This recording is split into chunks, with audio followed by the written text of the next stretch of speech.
Voters were standing in line before 6 o'clock this morning. They were ready and waiting to cast their ballots, but for some, it went smooth. For others, not so lucky. Cynthia Newsom is live in the newsroom with some of the problems Kansas City experienced today.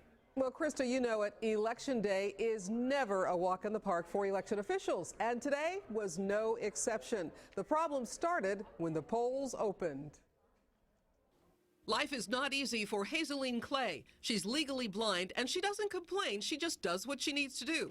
This morning, she caught the bus and went to vote. She had no idea the problems she was about to face. I really hate to say this, but it was very unorganized. After standing in line, some voters discovered they were at the wrong precinct, and they were angry. A lot of people walked off because they said they weren't losing their jobs to vote.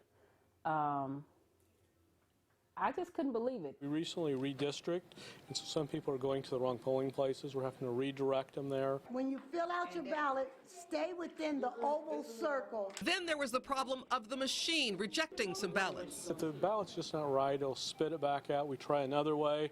If it doesn't fit the other way, then we'll go ahead and put it in a side compartment and we'll remake it.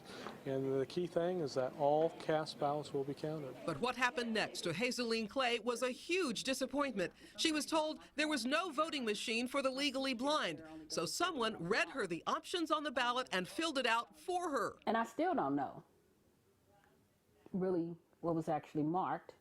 All I can do is take it, say, God, please, that they did what I asked them to do, and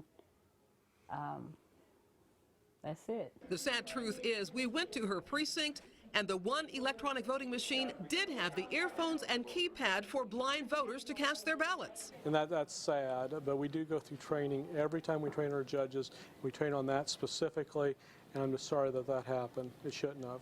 Hazeline called it a complete invasion of her privacy. Now, election officials told us that they will retrain their precinct officials and their judges, and hopefully the problem will not happen again. Cynthia Newsom, 41 Action News. All right, thank you for that update, Cynthia.